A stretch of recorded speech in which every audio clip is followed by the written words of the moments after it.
అందుకే జిల్లా ఇన్ఛార్జ్ మంత్రిగా దామన్నను మనం తెచ్చుకున్నాం. మా మక్తల్ నారాయణపేట కొడంగల్ ప్రాజెక్టును పూర్తి చేస్తే మా శ్రీహరి నియోజకవర్గం మా నారాయణపేట మా కొడంగల్ కు ఇవాళ కృష్ణా నది జలాలు రావాలి. ఏడాదిన్నర తిరిగే లోపల మీరు ఎట్టి పరిస్థితుల పనులను పూర్తి చేసి కృష్ణా నది జలాలు కొడంగల్ భూములు తడవాలి. మీరు స్వయంగా ప్రతి నెల సమీక్ష చెయ్యాలి.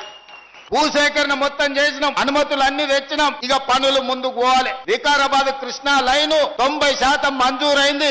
ఏం వెళ్ళింది, తోక మిగిలింది. రాబోయే 2 నెలల తోక కూడా బయటికి గుంజి వికారాబాద్ కృష్ణా రైల్వే లైన్ మనం తెస్తాం. అదే విధంగా ఈ ప్రాంతంలో అపారమైన సున్నపు గన్లు ఉన్నాయి, పరిశ్రమలు కర్ణాటకలో ఉన్నాయి. లారీలేమో రోజు మన రోడ్ల మీద పోతే మన రోడ్లు పాడు చేస్తాయి, మన పిల్లలకు ఉద్యోగాలు రాలే. అందుకే ఈ రోజు మనం టేకులకోడు ప్రాంతంలో పెద్ద ఎత్తున సిమెంట్ పరిశ్రమకు అన్ని అనుమతులు ఇచ్చినాం. రాబోయే 6 నెలల సిమెంట్ పరిశ్రమ నిర్మాణం జరిగితే మన చదువుకున్న పిల్లలందరికీ ఉద్యోగ ఉపాధి అవకాశాలు ఈ రోజు పూర్తి చేసుకోబోతున్నాం. 2034 వరకు మన కొడంగల్ నియోజకవర్గంలో రాజకీయాలు, గుంపులు, గ్రూపులు పక్కన పెట్టండి. మనం కలిసి కట్టుగా పని చేసుకుంటేనే రాష్ట్రానికి, దేశానికి ఆదర్శంగా కొడంగల్ ని మనం తీర్చిదిద్దుకున్న వాళ్ళం అవుతాం. ఇవాళ దేశంలో ఒక నియోజకవర్గం ఎట్లా అభివృద్ధి జరగాలి అని అంటే కొడంగల్ పోయి చూసి రావాలి అని అనుకునేటట్టు ఉండాలి. ఇవాళ పెద్ద ఇండస్ట్రియల్ పార్క్ 2000-3000 ఎకరాలల్లా పెద్ద పెద్ద పరిశ్రమలు దేనికే ఇవాళ మనం లగచర్ల దగ్గర